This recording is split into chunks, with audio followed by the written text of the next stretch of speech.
good day, good afternoon, good evening, because some of you are in places where it might just be night. Good day, bonjour, ça va bien? Hope everybody's having a happy Saturday. I want to say a special shout out to all the fans. I got like a few messages today of people just saying how much they're enjoying the show, and some folks are actually playing catch up from last season. And I am so excited to be here with you guys again for another Cacoa Tea. I have a special show, as always. I always have a special show for everyone.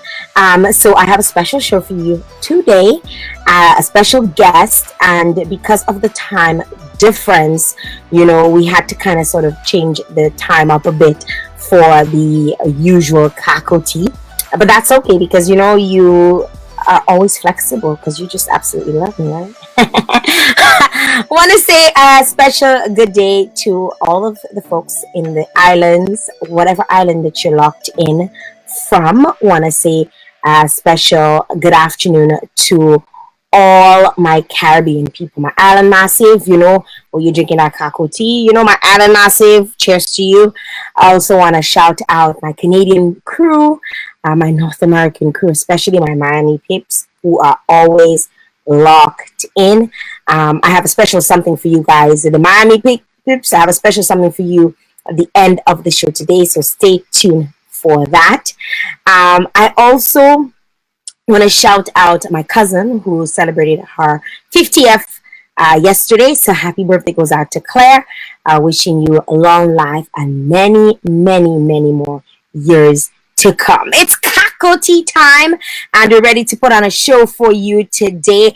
I have in the building with me today a man I met fairly recently. It's probably been just about a year ago I met him. I was invited to view his production. He is a musician, he's an activist, but he does it so differently, and I like different. He's not just another boring musician. Not that musicians are boring, but like somebody trying to do it like somebody else. I found he stood out, not because he's a black guy. He stood out because he's such an amazing talent. He actually converted, or I should say translated, his album, The Climb, into an entire production with actors, and I tell you, like big name actors, eh? And he put on a show of his album. And if you, at the end of the show, you did not want to get the album, but was wrong with you, absolutely wrong with you. And those of you who went to see The Climb with, of course, that's Duane Forrest. He is here with me in the building, live and in living color. And I want to say a special, special, special good day to him. I mean, he's in the lobby right now. He's going to come on in a little bit. But I'm happy. I'm grateful that he's on here with me. I have like a superstar on my show, right? I mean, not that I haven't had a superstar, but he's a superstar on my show, and he's all the way in Holland right now, and he decided that, hey, he wants to do this, and I'm happy to have Duane Forrest here on my show today. And don't forget, folks, guys, when you come on, make sure you shout out. Let me know where you're on. People we're going to be coming on, bringing Duane on in 2 seconds. But wherever you're locked in from, let me know. I want to be able to shout you out. I'm sure he'll want to, interact with you. And make sure you have your questions in your back pocket. Don't wait till the end of the show for you to start shooting the questions. Make sure your questions are in your back pocket and ready when I tell you to shoot, so you can go ahead and ask questions. I can't promise he'll answer every single question, but I can promise that he'll try. Right? So I want to say a special, special, special hello and good day to Duane. Hello, Duane. How you doing, Bill? I'm good. How is the weather where you at? Man, it's actually kind of we're in September, October weather. Snowy. Not snowy. Not quite snowy, but it's that cold right before that. That kind of wet Holland cold. But it's beautiful. Nice sunsets, sunrises. It's good. Are you missing Toronto? Nah. Let's Yeah, try no, that. not yet, not yet. Give me another month or so, I'll be missing it. Really? So Yeah. that's that what usually happens when you go out. Yeah, it takes a couple of months. It takes a couple of months. I start missing Thank, mom and thank you so very much to be for being here with me. yeah, no Um, problem. you have your Cacoa tea? Have a Cacoa tea? Uh huh. In my Dutch mug, can you see the words What on is that? it? Blend? Yeah, don't even try to read it. I've been out here trying to learn this language. So don't even try. Leave it alone. Is it like friend as in friend? Yeah, good. Yeah, yeah, Really? yeah. Good. They say They're good not that here. hard. Dutch is not that hard, you know. It's like Wow. complemento. It's like they mix up the words, how they sound. So, Mm-hmm. Mm-hmm. but the spellings are like the letters. The stuff is Mm-hmm. almost like in reverse. But it's a Yeah, cool. Are you learning the language? I'm trying to pick up a few words while I'm here. I'm only here for another week. I've been here for a week, and yeah, so it's cool. People are really nice and they're patient with you. Uh, it's hard at first, but I feel like I can get it. If I come back out here, I can get it. Nice, Mm. awesome. Okay, we got some people coming in.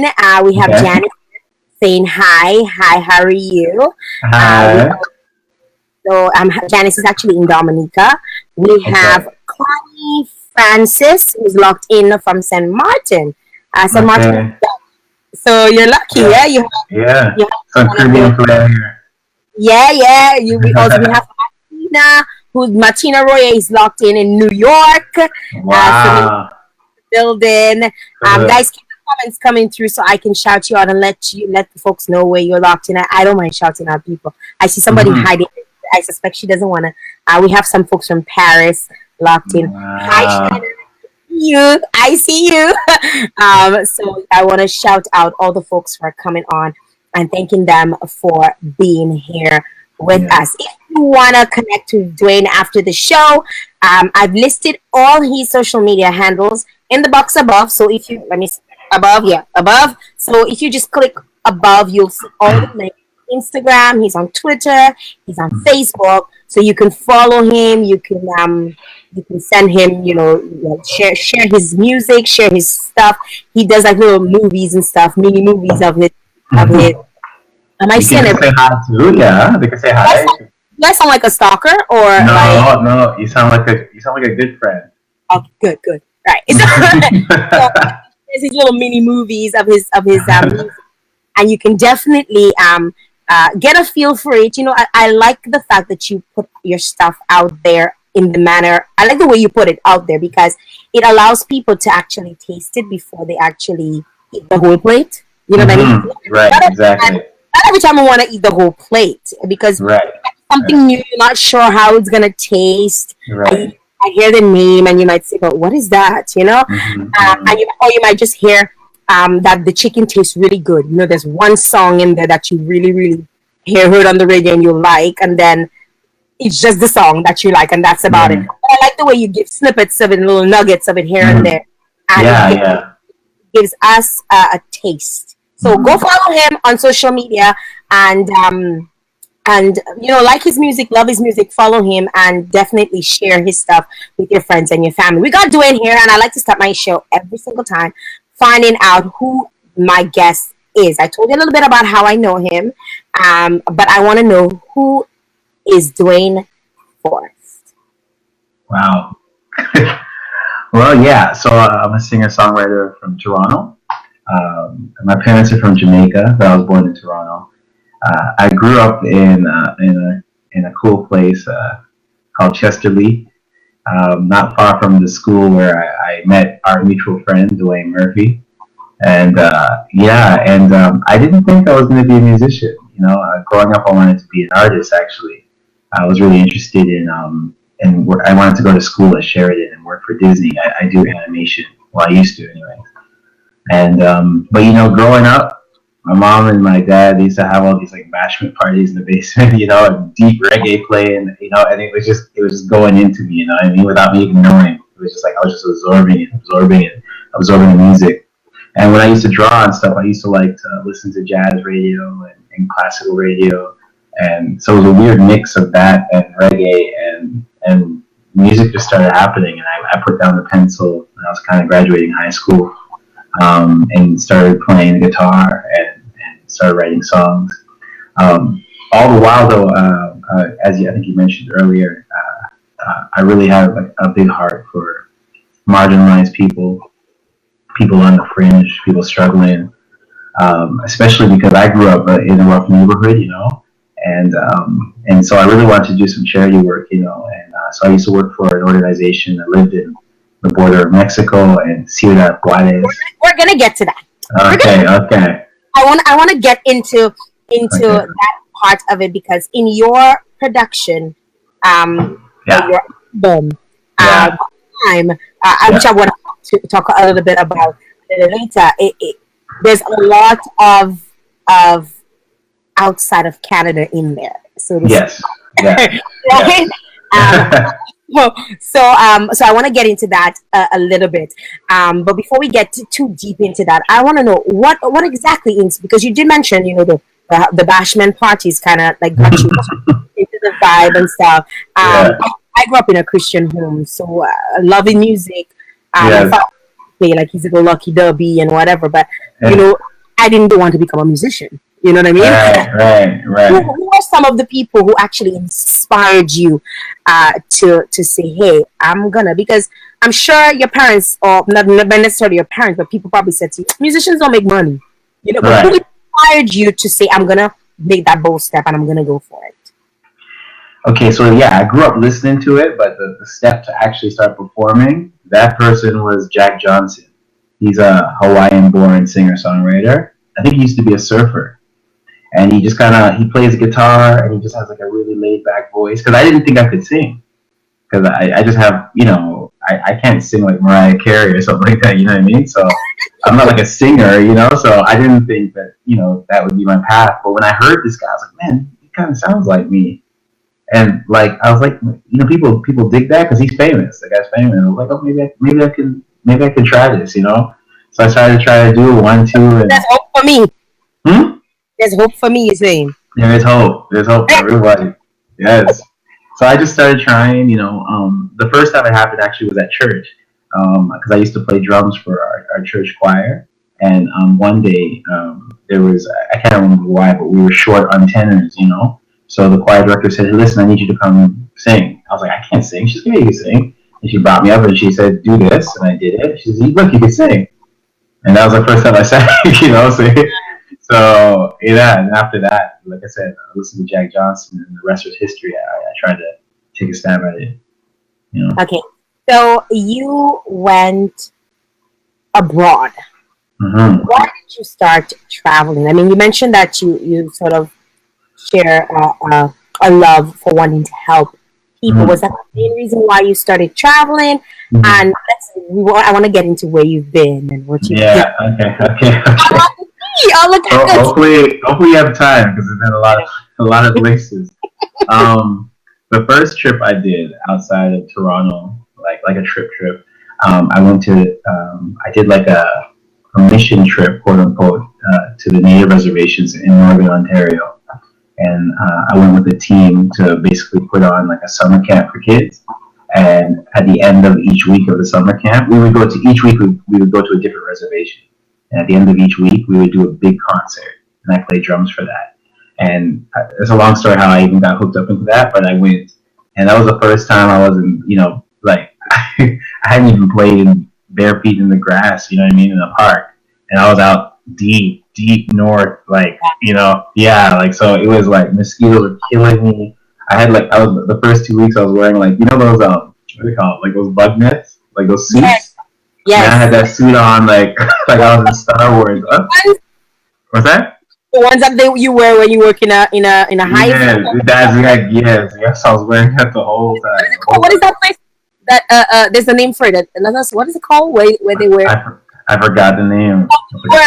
You worry. Oh my god! It's at the tip of my tongue. Anyways. Yes. Anyways, yeah. So I wore that for like the first 2 weeks. It was like a crazy experience, but so it was I think it was 6 weeks long. And when I came back home, in the first few weeks, there was nights I was crying. Like I was so uncomfortable. We went like 3-4 days without showering and like things like that because the pipes weren't working in one reservation. Wow. It was intense, yeah. But by the end of it, I just couldn't go back to just normal job, like just working a job, living. I knew that I wanted to do work like that.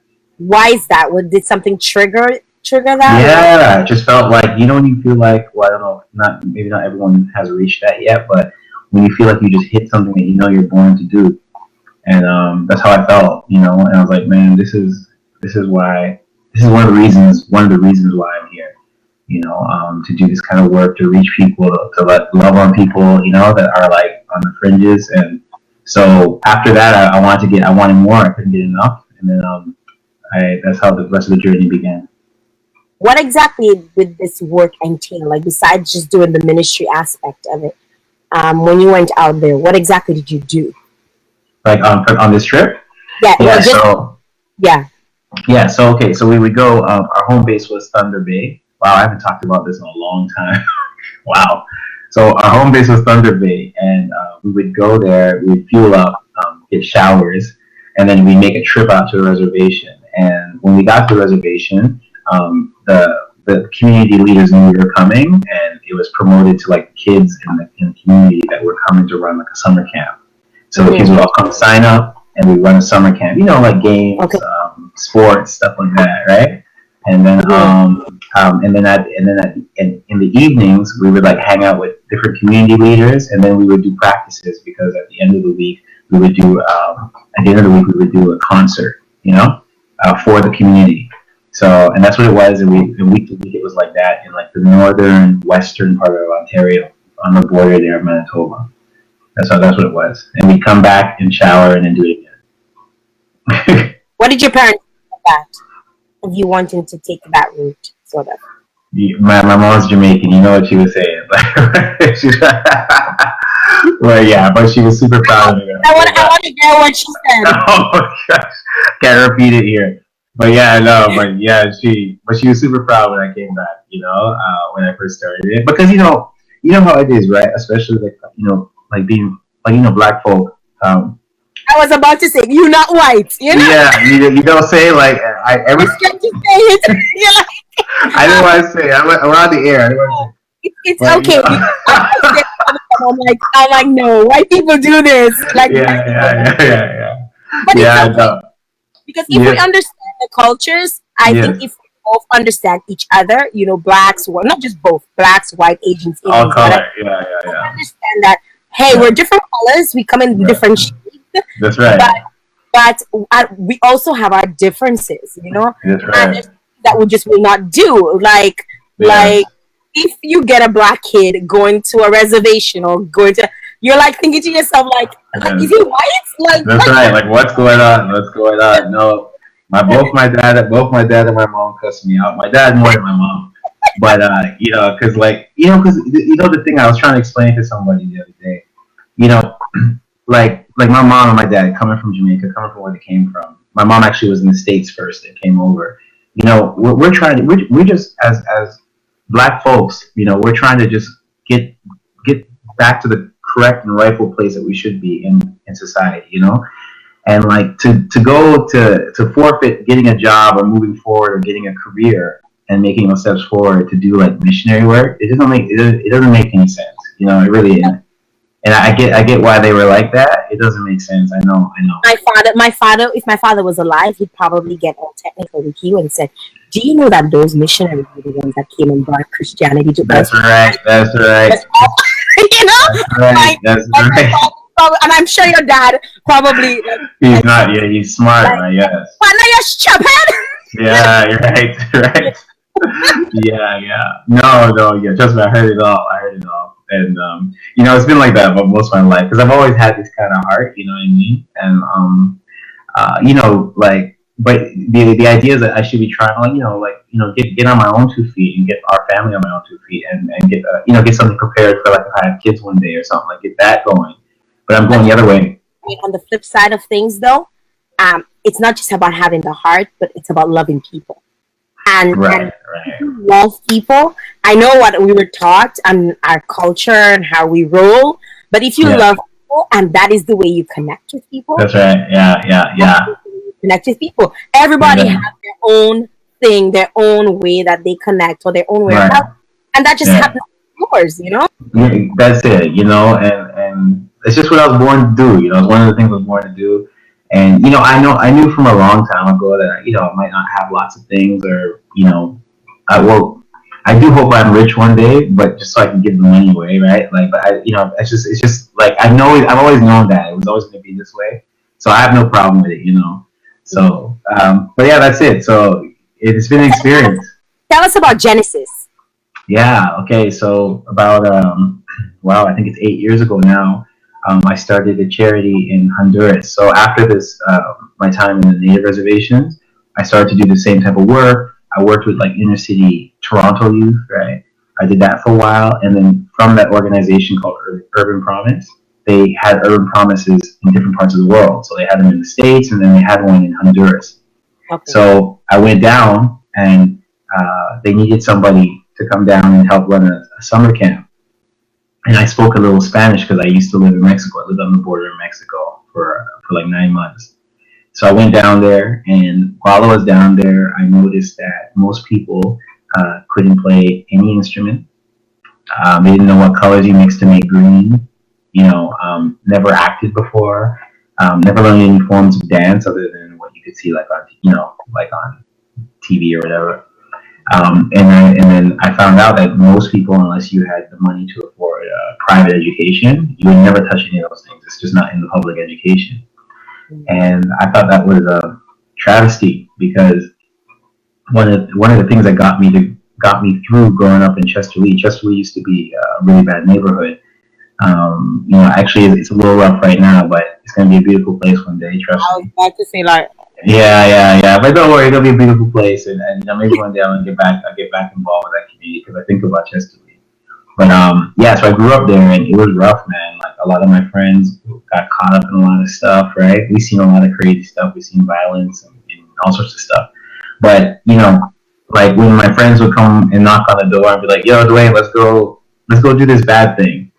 I'd be like, "Yo, I'm practicing drums. I don't know, I'm practicing drum fills, or I'm painting." They'd come by the door, I'd be like painting and drawing, and so I just found that being exposed to those kind of arts, it changes you. It changes how you view the world. It changes how you interact with people, and it starts to bubble things up in you, creativity, possibilities.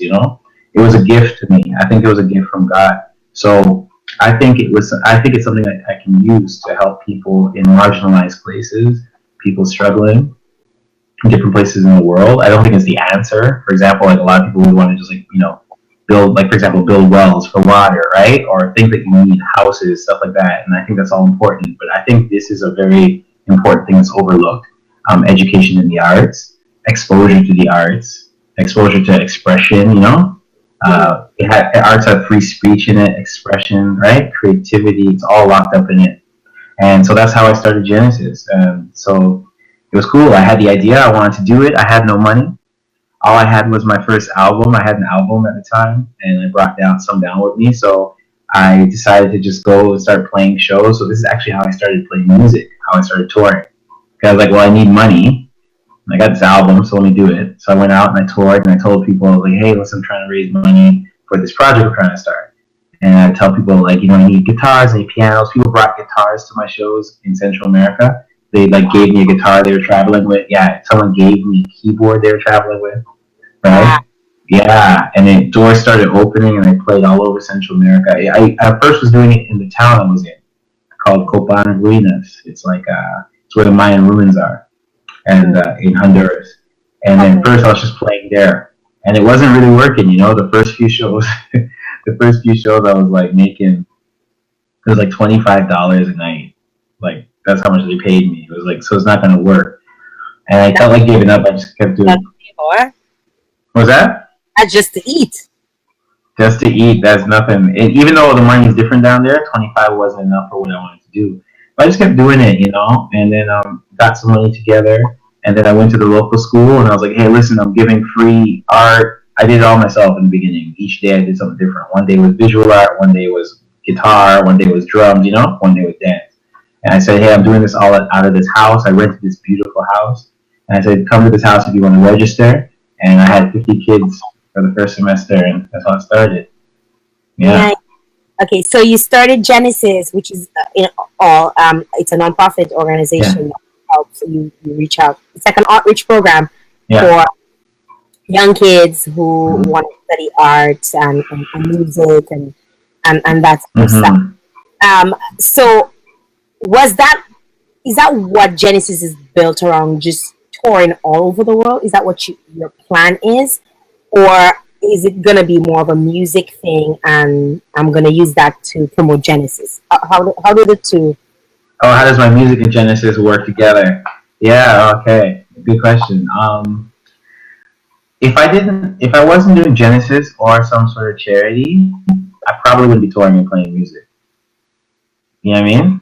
Like it somehow, I don't know. It makes like I think it's important to do music, and I want to write the song I'm writing, and I want to talk about what I'm talking and share it with people. But just to do that, just to kind of make money, to be a famous artist, that it doesn't interest me, right? But once I figured out, like, wow, I could do this and power a charity or power a movement or power some sort of act, then I was really interested. So I guess you would say music is music first, and this is birth from it. This is coming because the music is flowing into that. The music is making it happen. That's tough. I don't know if it's the chicken or the egg or however they say that whenever it comes first. Yeah. Okay, so I want to talk a little bit about the climb. Okay. Because that is how that was the first time I knew That's you. right. First time I met you. When was that? November, right? Like last year, November. Last year, November. Yeah. Your production. Mm-hmm. It was actually like a show, Mm-hmm. but it was feeding, like you like to feed off of things, I find, eh? It was feeding off of your album. That's So right. tell me first, let's start with the album and then we'll get into the entire production. Okay. So the album of that production is called The Climb. I wrote this album. Basically, I've been writing music about a story that a woman told me I met in Mexico. Beautiful woman. A woman told you that? What's that? A woman told you that story? Yes, the story. No, not the whole story you saw. Not the whole story you saw. What? Oh, okay. Well, the story I saw, I Yeah. was like, Is this Duane's story? No, Yeah. she didn't. No, she didn't tell me that. She told me the story in the very beginning. So what she told me was that she's in. So my first album is called Apple in the Tree, but you don't know that album. The one you, or maybe you do. I've seen stuff Yeah, about. yeah. And so this one's called The Climb. So I'm saying I'm climbing the tree, right? So Apple in the Tree. It's that apple. So she's saying she's an apple in the tree. She told me this in Spanish. She's an apple in the tree, but she's really high on the tree. And in the tree, there's many apples, and there's even some on the ground. But if I want to be with her, I have to climb. That's what she told me in Spanish. And it was during a time when I was like interested in her, and we were flirting and stuff, but I wasn't really making moves. You know what I mean? I wasn't really doing anything.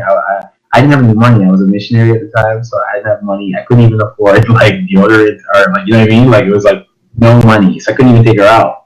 But I really liked her, and so she saw that, but nothing was happening. Months had passed, so she told me that story, and it really stuck with me. I liked the story. It seemed like she knows her worth and what she's worth, and what my worth is, and so I started to explore it in music, the relationship between man and woman, and navigating that, and so that's how The Climb came about. But when I wrote The Climb, I knew I wanted it to be a production. I wanted it to be You knew from then that you wanted it. yeah. So only my real fans that know me from the very beginning and that saw that first album, Apple in the Tree, which I don't have anymore. What if I put that one? I was going to show you. I don't have one here. That album, when you open it up, right? The songs, instead of listing like 1, 2, 3, 4 to 10 of the song names, I put them in acts. It's like in a theater form. But I didn't do anything. I didn't do a production with that album. Well, where did that come from? What?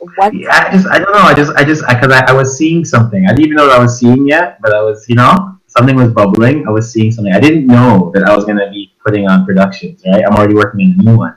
I didn't know that was going to happen, but I love theater.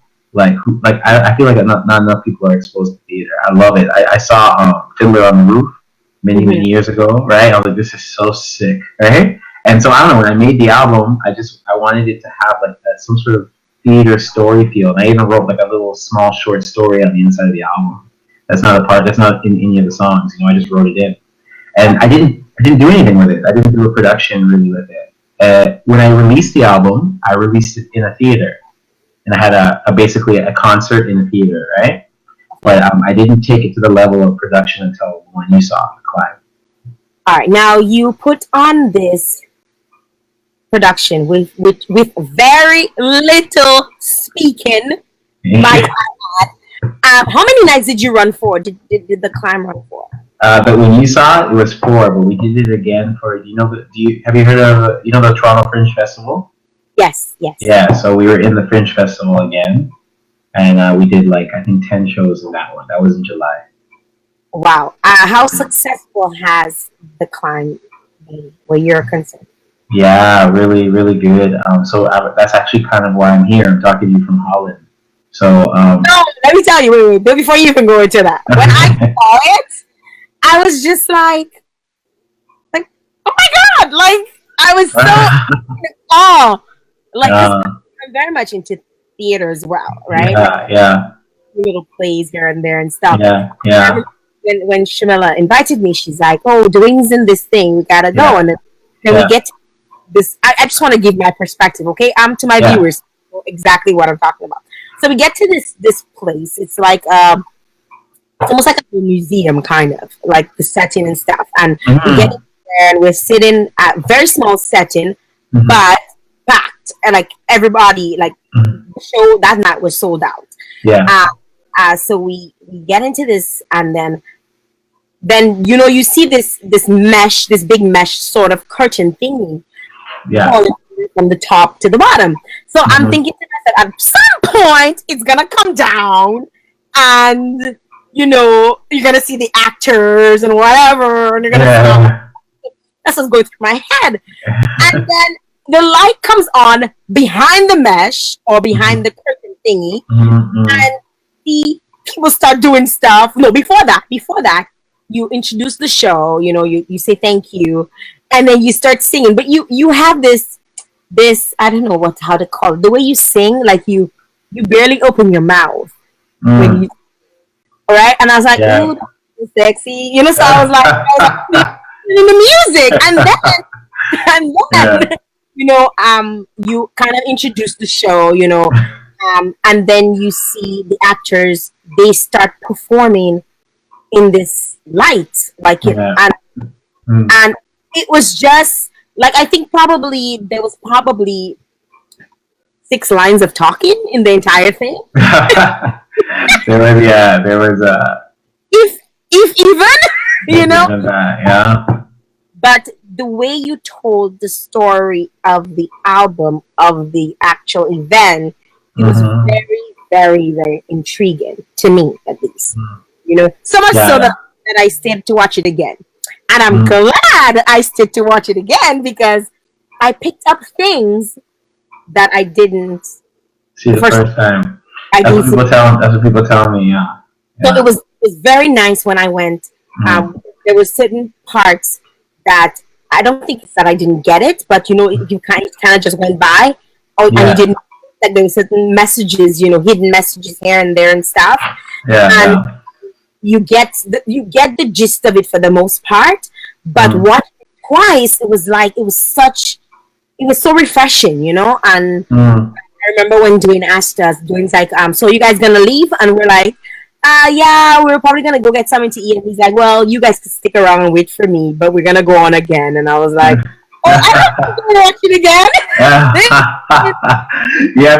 I forgot that we did 2 shows each night. I forgot that. Wow, it was really packed then. That night, I didn't wait for another day. We went back to back. Wow, that's cool. That's cool.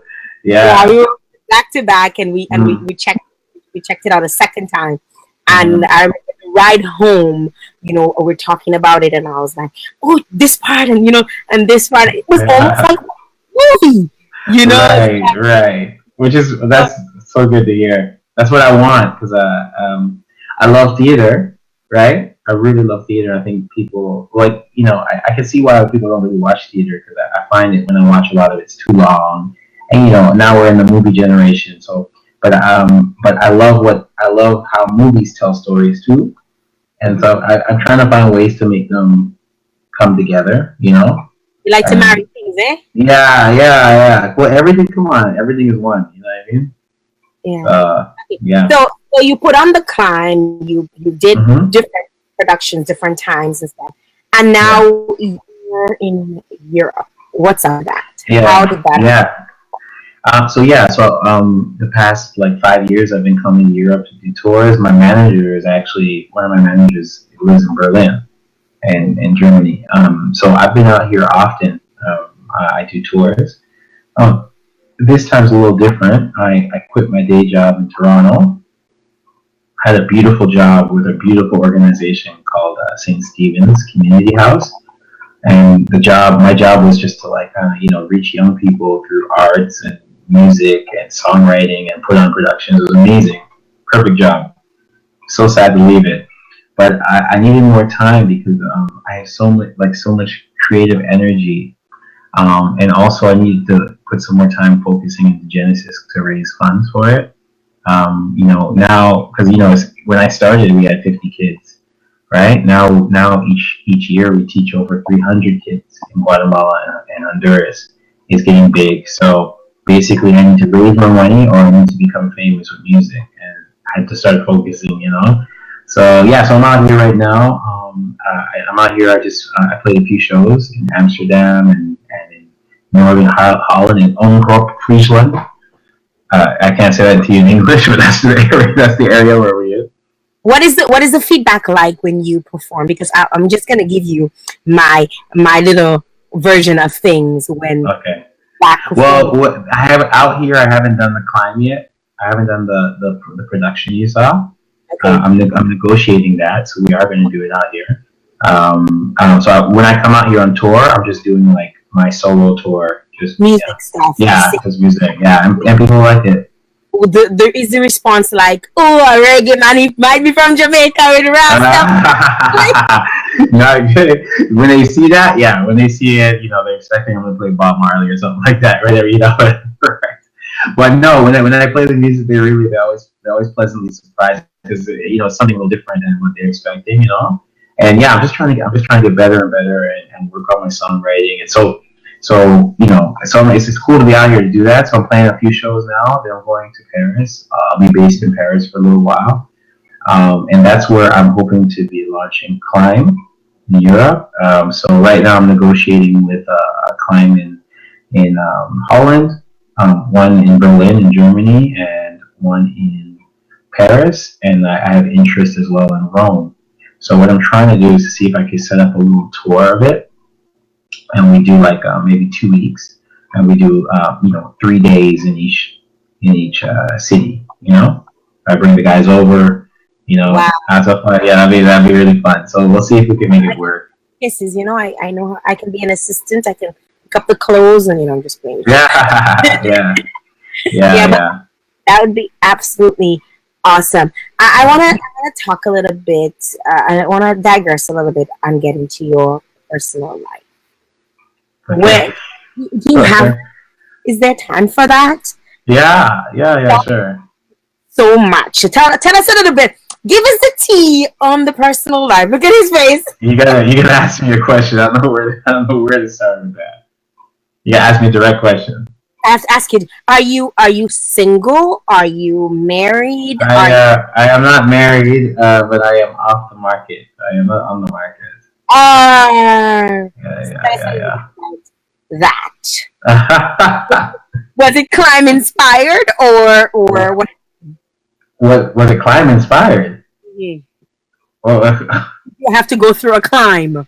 oh, this man, that's one thing you'll realize about any relationship. That's climbing, right?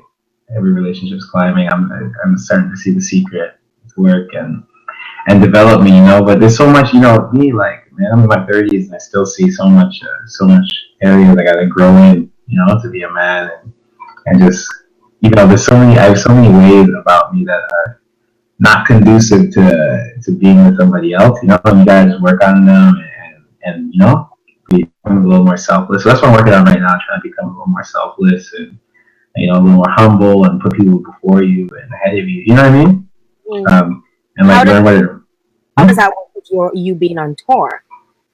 Yeah, that it makes things complicated. Yeah, I'm never around. That's why I said I'm just off the market, but it's complicated. I can't get into the details of it, but yeah, it's tough because I'm always moving, always going around.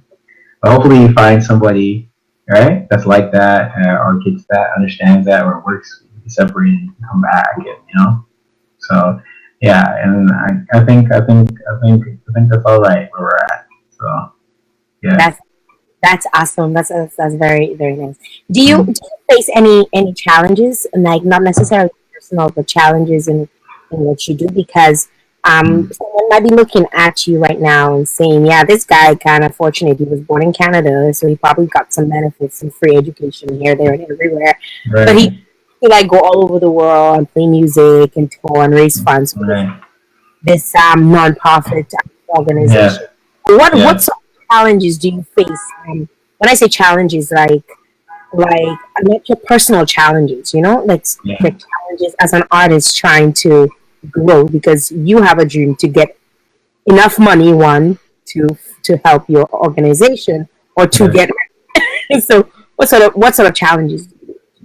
Yeah. Well, music. Anyone that's in the music business knows that it's man. I think the only thing that's harder, the only business that's harder is maybe a restaurant business. I don't know. You know what I mean? Like it's so tough. There's so much competition. It's also really tough. Just being a black person, trying to get.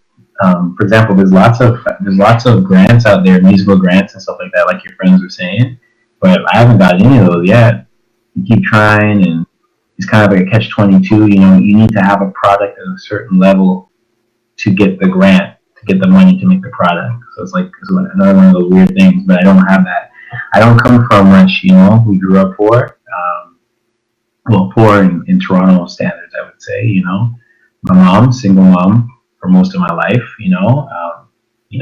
working two, three jobs, right? You know what I mean? And I grew up that way. I grew up eating bologna and Kraft cheese. I'm talking, right? You just roll it up and you eat it. You know what I mean? Or trying to buy patties and break them up. And I mean, we've been there. So yeah, we don't come from the money. I don't come from the money. I did go from scratch, right? My mom, my household, and God. You know what I'm saying? And yeah, and I'm still there. I'm still here hustling. I'm out here, and people like when people see my Facebook, like, oh man, 'cause I'm out here. I'm in Holland right now, but I don't have money right now. I just sacrificed to come out here, right? I quit my job to come out here. I don't know what tomorrow's going to hold. And it's amazing to be able to look back and say, like, for the last 7 years, I've been paying out of music, out of my pocket, paying for Genesis, my charity, right? I can't even. It's amazing to say that I've been able to do that because the budget most years has been like 20 to 25 grand, right?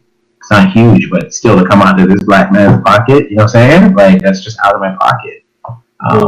And so yeah, I've been blessed when I look back, and it's been a grind, man, and just you know, man, the biggest challenges is just like wanting to give up. Anyone that wants to try to do a dream, and it's just so hard. The things that we dream about. That's why they're dreams.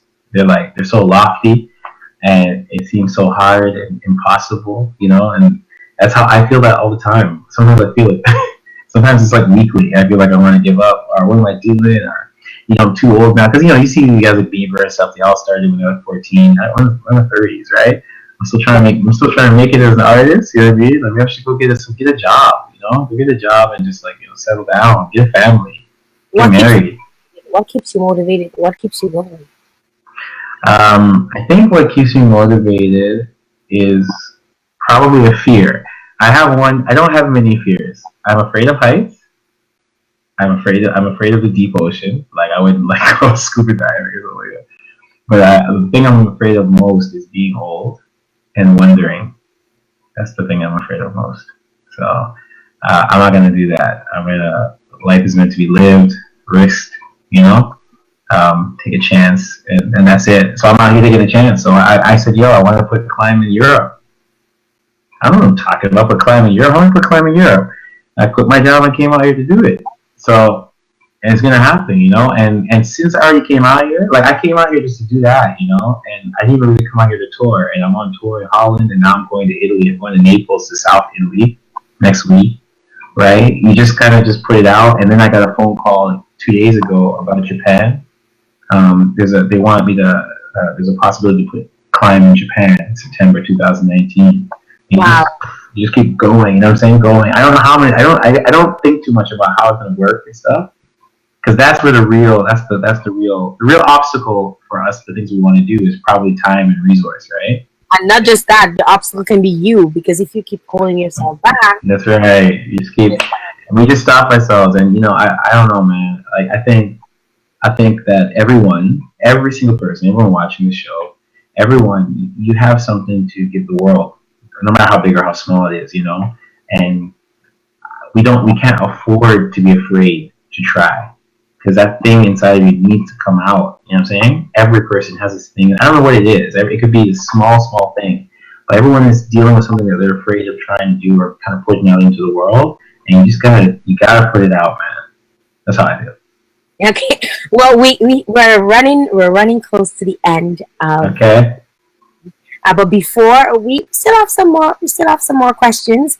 Not done yet. Not done just yet. Just want to let the viewers and the listeners know that, of course, if you miss the show, it's okay. You can always get it on my website. That is jaeljoseph.com. You can always get it on iTunes. You can get it on Castbox. It'll be available on Spotify. It'll be available on Listen Notes. You can also view the show once I upload it. You can view this entire show again on my website as well, which is jaeljoseph.com/plog, as in plug, podcast log. And you can also follow Duane, you know, and get, you know, kind of information about where he's going to be. I know some of you are in Europe and will probably want to visit. Or want to visit his show, or at least go see his show once it comes out. So you want to follow him and get the information as it happens. Don't forget, you can always come back on here. It'll be in my timeline on Facebook. So if you follow me on Facebook, it'll be in my timeline. You can just go on the videos on my Facebook, and you'll be able to see this show again. That's the easiest way for you to come out there and actually view it. I'm very grateful to those of you who've been sending in your messages. I just want to, now is the perfect opportunity. If you have any questions for Duane, you can shoot so that we can get it out of the way, because we're about to wrap up the show. I want to see Derek Mann, he's looking in from Connecticut. He's saying hi. That's what you're from there. Really? Yeah. Katura, who's out there in Antigua, is saying hi. Martina, Barbie, who's in Canada, is saying hi as well. Okay. You said it's going to happen. Oh, she was also saying you said it's going to happen. Faith. That's what she's saying. Yes. You know, yes. That your faith, because what you're doing really is you're living by faith and not by sight. You just Amen. See. Yes. You're just like, I don't know about that, you know. That's right. Yes. And a lot of us are scared to take that leap of faith. You know, we're comfortable. Me too. It's scary. Yeah, we're comfortable. Some of us are very comfortable in our cushy jobs, in our apartments, with our cushy lives, and all the cush, we're still bored out of our minds. We're still looking for that thing to inspire us. We're still hoping for that excitement. I get when you say, you know, you're scared of getting old and wondering, because I never put it that way, but I think a lot of us fear getting old and wondering, you know, like look back and see, what did I do with my life? Did I live? And I was talking to a friend and I said, if I died tomorrow, my eulogy would be great, you know? Yeah. And that's what you want. You want to have you want to be remembered not just somebody who was basic Mm. or ordinary. You want to be extraordinary. You want to leave a Mm. good mark. And it's good to know that you found what you love and you're going for what your heart desires. Yes, I'm going. You, I tell people one direction forward. That's it. yeah. That's it. What does the future hold for you, for your music, for your charity, for everything that you're doing? What does the future hold? I mean, you told us touring here, touring there, but what exactly? My sister says she hates that question because she doesn't Yeah. believe in that. Um, but what does the future hold? For me, yeah. So what I guess what I'm dreaming of is so I want to get my music to a place where I'm playing festivals around the world. I haven't gotten into that yet. So I'm playing great gigs, but I haven't gotten into the festival level. And that's a goal of mine. I want to get to the I want to play a music festival in Russia. I want to play a music festival in South Africa, in Ivory Coast. You know what I mean? I want to play that. I want to have Genesis. Right now, Genesis is in Honduras and Guatemala. I'd love to see Genesis programs over Central America and also in India. I'm thinking about that. And I also want to. I'm already working on it. I'm making a new stage play. Okay. I have a new album right now that I just recorded. We're just Oh, you editing it do. now. Yeah, I didn't mention it. Yes, I have a new album coming out in the February Holding out. You 2019. holding out. Ah, yes. So I have that coming. It's a double album, so I'm gonna release the first like the A side in February, and then in the You summer want to release the share B with us a side. little bit about it? Yeah, so it's gonna be called Soul a Soul, Soil and Sun in different languages. And yeah, so basically the first album's kind of like a jazz Noah Jones meets D'Angelo kind of album, and then the B side is Yeah, summer. Yeah. I can't really see D'Angelo. I'm not doing falsetto, but I don't know what else to say. It's hard to describe. You gotta hear it. like And how does it no, feel? I'm not going that way. You know, I'm not going to say D'Angelo because that's just no. It's not D'Angelo. Wrong thing. Noah Jones means something else. I don't know. Okay. And, because it's No, not how does it feel. I'm not taking my shirt off. I'm not going to do that. when we think of D'Angelo, we That's think right. abs and more, right? No, see, when I think of him, I think of his new record that I think is dope. That new record he Really? put out. You ever heard his new record? No, I haven't. Oh gosh, I haven't. crazy. Wow. Yeah, yeah, it's a crazy record. You gotta check it out. Amazing. So everyone forgets because you see the how does it feel and the muscles and stuff. This guy's sick. He's an amazingly talented guy. That's all I can. That's all that's on my mind. That's right. I don't know, and everyone's mind. Anyways, I'm keeping it 100. yeah. So yeah. So and then yeah, in the summer I'm gonna do like a summer album that's gonna be kind of like reggae meets Beach Boys. It's hard to describe that one, but you'll just have to hear it. Okay, so those are coming out. Okay. And I'm working on a new stage play. Um, it's top secret, so I can't tell you anything about it. But it's going to be hopefully in next year's Fringe. Okay. Top secret, really? Come on. Yeah. All I'll tell you is that it's about Canadian mining companies in Honduras. Hmm. That's it. So That's yeah, not. huh? That's not a lot. I know, and I'm going down to Honduras to do some research because Hmm.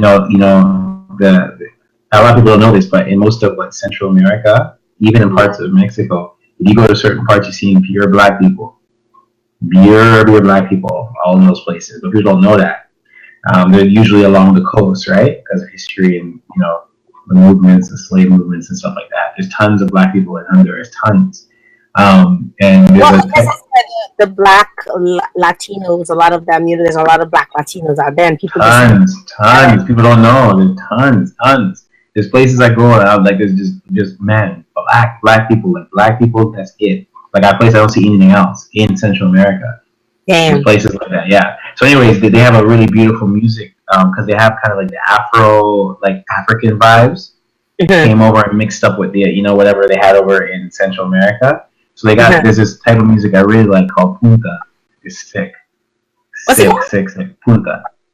Punta. Yeah, and it's dope.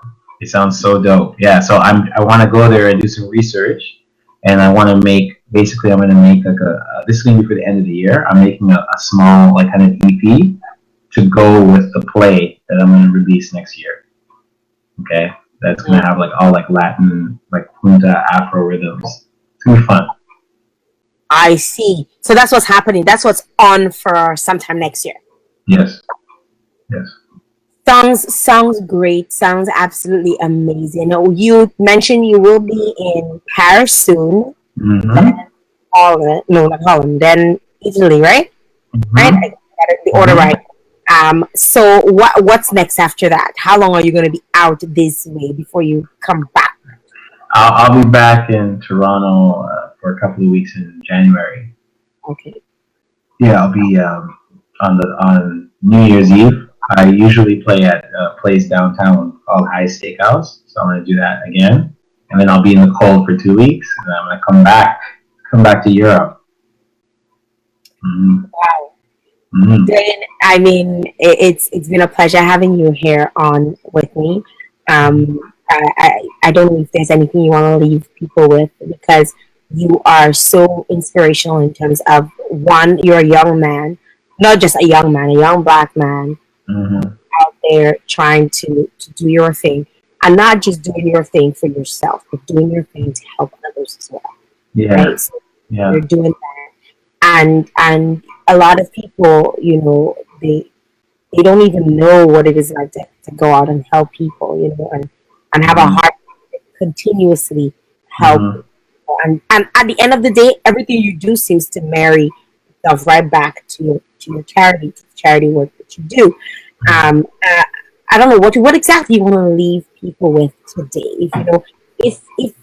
If you died tomorrow, God forbid, and we had to do your tombstone, what do you want your tombstone to say? Okay, well, God forbid I die because I got a lot I need to do. Um, but well, I think I would say, you know, you have something inside of you. You have a dream, right? Mm-hmm. Go try. Just go give it a try. Even if you have to do it in little bits, just try. The worst that can happen. What's the worst that can happen? You fail. I don't know.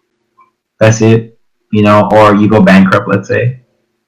All right. Within 7 years, you'll be okay again. Like, it's okay, right? Like, just go try. The worst that can happen is maybe the humiliation, right, of failing. But Go try. you'll learn and you'll do it. Like you. Look at you. You're doing it. What am I doing? I'm on your show. This is obviously a dream of yours, right? You're doing it. You're working it. I'm on your show, right? Definitely line. Mm-hmm. And I mean, I hope that people get to understand what you're doing, and a lot of folks like you are doing Mm-hmm. out there. Your music is beautiful. I want to encourage people to go out and get your music. Where can we actually get your music if somebody wants to probably download your album or actually purchase your album? Where exactly can they get it? You can do that on all the online distributors now, where they have Apple, Spotify, Google Music, right? Just search my name, Duane Forrest. The album's called The Climb. That's the one that you were talking about earlier. The new album will be on all that too. So you just have to Google my name. It'll be there, and you can just get it on whenever you stream. Okay, and your charity, if they want to donate, because you'd be surprised. There might be some rich person falls on this podcast tomorrow. Okay. And they're like, you know what? I want to help out this young man. I want to leave a mark in his life. Yes. I want to bless he's what he's doing. I love that. Yeah. How can they reach out to you? Yeah, that'd be wicked. You can reach out. I have a website, www.genesisartschool.com, and all the information is there. Okay. Also, you could just reach out to me on social media and stuff. We can talk that way too. And yeah, it's a registered charity in Canada now, so you can get a tax receipt for your donation. Yeah, those Canadians don't mess around. Yeah, they like. They don't pay. Yeah. They may not repeat. Yeah, it's tax deductible. That's right. That's right. Yeah, yeah. All right, all right. It was a pleasure having you here with me on Capital T. Thank you for having me. You're welcome. You're most welcome. Thanks for taking the time out of your schedule. I know you have a very busy schedule. Even us doing the test to set up was like playing phone tag. Well, I know, email. I know, I know, I know. But no, So I'm glad it worked out. This is great. This is I'm great. really grateful that you were on here with me, and I want to wish you all the best. And I'd like to say limitless skies. Mm, And I really, really, really see big things just from the little bit I got at your show. I think mm, more people are exposed to your productions. I think they're really, it's different how you do it. It's refreshing. You mm, know, it has a sensual feel to it, but there's mm, still a very serious message. mm. So I really and truly hope and I wish you all the best. Um, Okay. Whoever grabs on to that production, I'm sure I'll hear about it. Even if I Yeah. don't hear about it, I'm sure I'll see it probably show up on your timeline once you start doing your Europe productions and stuff. But Yeah. all the best to you and Thank what you. you're doing. And just want to encourage you to stay focused, stay grinding, stay pushing. Don't let anybody discourage you. Stay Mm. remain positive because that's a big thing. And once you see you start going negative, that's when shit starts That's to be. that's it. That's it. Yeah. That's it. So just Yeah. just stay positive and Yeah. stay positive and drink some Cacoa tea. Just Okay. Cheers. no, and again, thanks again for Right. being here with me. Until next time, I want to say goodbye to you. Gotta have a little piece from. Gotta step over to Miami for a little bit, but thank you so very much for being Okay. on this show with me. Take Thank care. you. Ciao. Bye. Bye. Bye. Bye. Bye bye. Guys, thank you so very much to Duane for being on with me today. Really, really appreciate you. All of those of you who came on. Don't forget, you can catch the entire show in a few couple days or so. I'll be uploading it to my podcast, but in the meantime, in between time, you can always log on to www.jailjoseph.com and get a taste of last show or last season's shows. You can listen in your car, however you feel to, and enjoy the vibe. I just want to shout out my Miami crew one time, two times, three times, especially the South and Punch crew. If you're gonna be in Miami for Carnival 2018, the place to be is at South and Punch. An amazing lineup for you. That is South and Punch. You can go to southandpunch.com.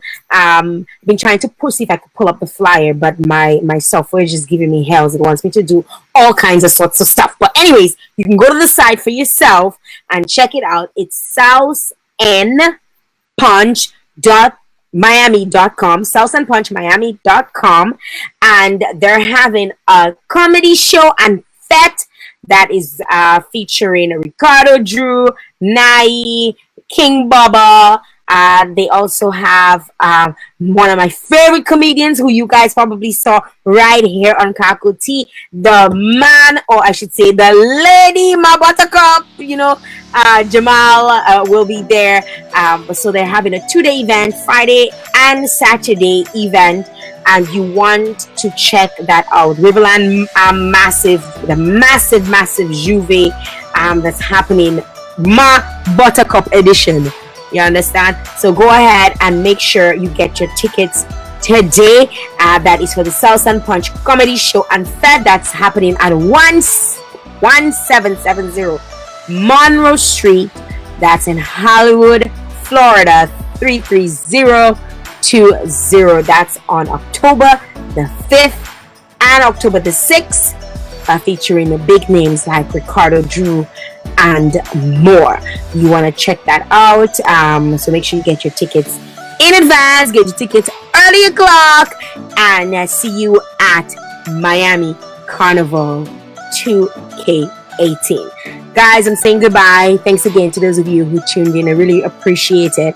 I really enjoy the love. Thank you very much. You could have been anywhere else in the world, but you chose to be right here with me on Cacoa. And for that, I appreciate you. And I want to thank you so very much for taking the time out, and spending your Saturday afternoon into your evening with yours truly. Until next time, we have another hot show coming up for you on October 13th, featuring Charlie as the fan. So stay tuned for that. That's coming up on our next Cacoa. Until next time, drink a little Cacoa in your life, yeah? Take care. Bye-bye.